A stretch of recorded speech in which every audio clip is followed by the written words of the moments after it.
106. KMEL. Hip-hop, R&B. The Bay Area's home for hip-hop and R&B. What's happening, Youth Radio? How y'all doing? So I came to speak to everybody, but I didn't know what everybody come in for. Now, people want to be on the radio in here? I want to know why y'all want to be on the radio. Do y'all still have the love for it like I do? Do you still sit in front of the radio? You still get that chill when a new song comes on? When you get on the radio, you do radio shows, you got to make it like a conversation between you and one person. Not like you're talking, even though you're talking to millions, you got to make it so it's conversational. Even, you ever had somebody say something on the radio and you answer it for them? That's how you know they got you. They say, yeah, you been on? You go, yeah, man, I hate you. You're like, all right, he can't hear me. You know what I mean? If you're gonna know about records and stuff like that, a lot of us all love hip hop, but it's good to learn everything. You know, I mean, for a long time, I was stuck in hip hop hard. I got my career started at Wild 94.9, back when they played house music all day. And I hated life. It was bad. I used to be sitting there like, hood on. But after a while, I started learning about it. I was like, yo, it's more than just us. More than just like thugged out rap, more than just hip hop. Then I started learning how to salsa and stuff like that. It helped me out in the long run, but that's a different story. Come an intern to KMEL, you must be in school. It used to be like the old school. They could like slave you out for days and days and days, but you can't now. I know, it was bad. They did that to me. I used to work 7 days a week, and I was like, I get a t-shirt? But you gotta get credit for school, so it helped you graduate through college. And with that, you get credits for school and like, what's it called? Not workers' comp. What's it called? Something like that. It's like workers' comp. So they showed you were working and getting credit. And when you're already in there, then you find opportunities to become something else inside, whether it's in sales, programming, or promotions.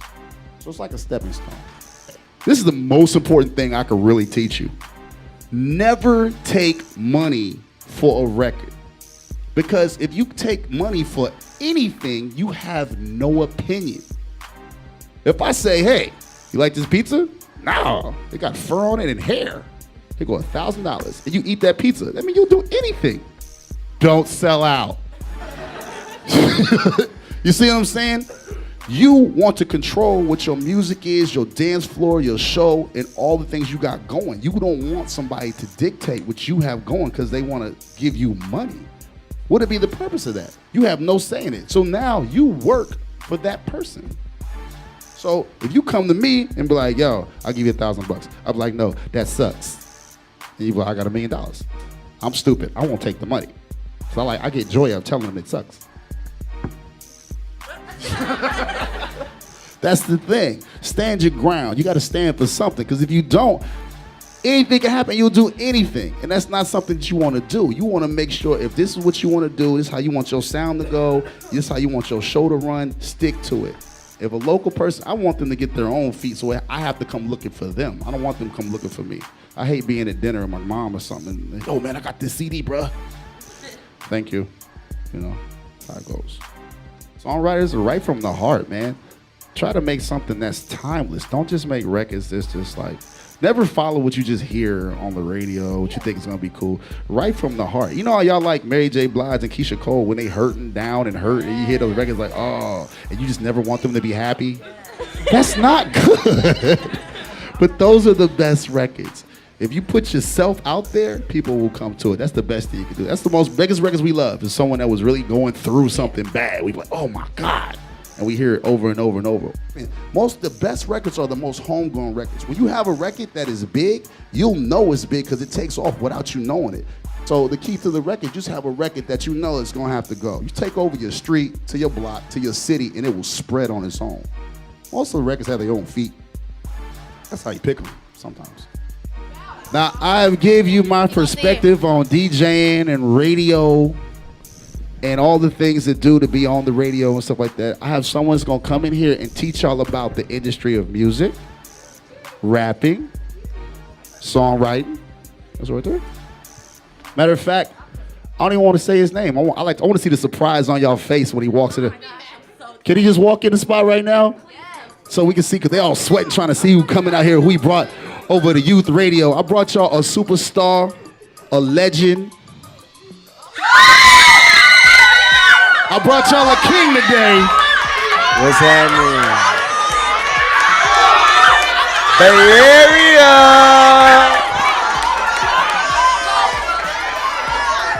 We got T.I. Youth Radio right now. What up, though? Huh? Thank you. It's all right. It's all right. What's happening? What's happening? hello. Hello, sweetheart. How you doing? I'm Shayla. Is that good for y'all? Is that cool? What's up, G? How you doing, long brother? time, man. How you been? Yeah, I'm coolin', man. I heard that. It's good to have you here. Likewise, man. Good to be here, man. I got to congratulate you in all your success. It's been a big year for you. Thank you. Big year. Thank What's been you. your best part of the year? What's been your favorite thing you did this year? Favorite thing I did this year, get off probation. Which is a good thing. Which is a good thing, man. Church. I heard that. What you loving more? You loving your music or your movie, television career more right I mean, man, 'Cause I'm loving you in Boss. thank you. Oh my God. Thank you. I mean, man, for real, it's all relative, but my first love will always be music because that created the opportunity for everything else to be made possible. I heard that. So you know what I'm saying? That's why so much of my heart and just who I am as a man went into this project that I'm releasing on December 18th. It's called Trouble Man. And I just dove in it because I knew, man, it wasn't no coming back. You know, I had to treat this one like the last one I'd ever do. I heard that. Now, how important is touching these kids? Because you do a lot of community work. You talk to a lot of children. How important is that in your life? Well, I mean, you know, I think that to whom much is given, even more is required, you know. And if I've been blessed, you know, by a high power to be able to live an above average lifestyle, then that means, you know what I'm saying, that I have obligations to give back. So that's why, you know, it's important for me to, even if it's just for me to show up and be an example that no matter where you from, no matter what your mama did, no matter what your daddy did, no matter what your circumstances are right now, if you make your mind up and you do the right thing, you can turn your life around and have anything you want in life. And I'm an example. So I think that's first and foremost. Cause I was one of them kids. I was, you know what I'm saying, I sat in them same chairs, maybe not in a boys club, maybe not on 106 KMEL, you know what I'm saying? But I mean, I was in these communities, man, and I remember thinking, man, why don't nobody come to Bankhead? You know, and now I'm the cat who people, you know, saying, oh man, did you see T.I.? He was just right here on Bankhead at the hot wing spot. You know what I'm saying? And that to me, I think that's the beginning, that's the foundational structure of this generation believing that they can be something. You know, I think that seeing somebody make it out and come back is extremely important. Now, how does it feel? I don't know if you feel this way, for being one of the strongest black father figures on television.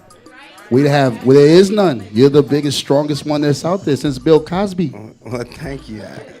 I'm serious. Y'all watch the show, right? I mean, This is the only positive father role model I've seen on television in a long time. Like, your show was the only show that I could really look at. thank you, man. I mean, that's huge. And thank you all for welcoming us into your homes every week. I appreciate y'all for watching because yeah. Hey, Family Hustle and the season finale will be on December the 17th, 9 p.m. VH1. You know what I'm saying? It's hilarious. I'm just telling you. He can't ruin it for you. Be easy. It's hilarious. You got a lot of Major, you got a lot of King, you got a lot of all the kids, man, you know, doing what they do best. Turn up and wreak havoc around my house. And you know, I'm flattered because I didn't even think people would like it. I thought they'd think it was boring because it wasn't no drama, it wasn't no ratchetness, no fights, no splashing of no waters. And so I thought, man, I was like, man, ain't nobody gonna want to watch this. We're gonna be one and done. Because there was no strong, upstanding families on the television. I used to watch it like, y'all ain't gonna y'all ain't jump on these couches. See this room? Don't come in this room. That's right. That was big. You ready for this show moment? You ready to shine? I'm ready. What's that question you want to Yes, ask? I have hella questions. So I'm holding it down for the youth. Okay. They're gonna just come at you. What advice do you have for community youth from urban communities trying to break out into the industry? Well, one thing, man, that I would advise anyone trying to do anything starting from ground zero, regardless of what industry you're trying to break off into and what area of earth you starting from, expect to work hard. Period. Don't look for the easy play. Don't look for something that's gonna be convenient. Don't look for something that's gonna happen overnight. Anything worth having is worth working for. And you get out of it what you put into it. You know what I'm saying? All of those in here and elsewhere who, if you wanna ride in a nicer car than everybody else, if you wanna live in a bigger house than everybody else, you wanna wear flyer clothes than everybody else, well, guess what? You're gonna have to learn more and work harder than everybody else. And that's the only way it happens. You can only make as much money as you can count. So the faster you make it, there's somebody out there reading and learning right now how to trick you out of it. So good luck. I want to know how you juggle everything between the house, between work, between shows, schedules. It's tough. Okay, I'm gonna say this, man, and I don't want to sound, cliche when I say this, but the proper time management and prioritizing is the key to execution. You can only do so much at one time. You got to know what's realistic for you to accomplish in a certain period of time. A lot of y'all got very ambitious goals and dreams, and you can accomplish all of them, but you got to set realistic goals and give yourself a realistic timeline. You know what I mean? That's the way I could not release this album right now and do a movie and try to film a season of Family Hustle and try and promote my clothing line all at this same period of time. I have to dedicate a certain amount of time to this, and then once I've dedicated a proper amount of time to that, then I get to move on to this. You don't just do everything all at once. You can't. Nobody can. And as soon as you as soon as you can be honest with yourself and realize, okay, this is what I can do best right here, right now. And then once I accomplish this, it'll create an avenue for me to get into that. So, but you gotta do something good or great first. Kids, thank T.I. for coming through and hanging out with y'all one time. Thank you.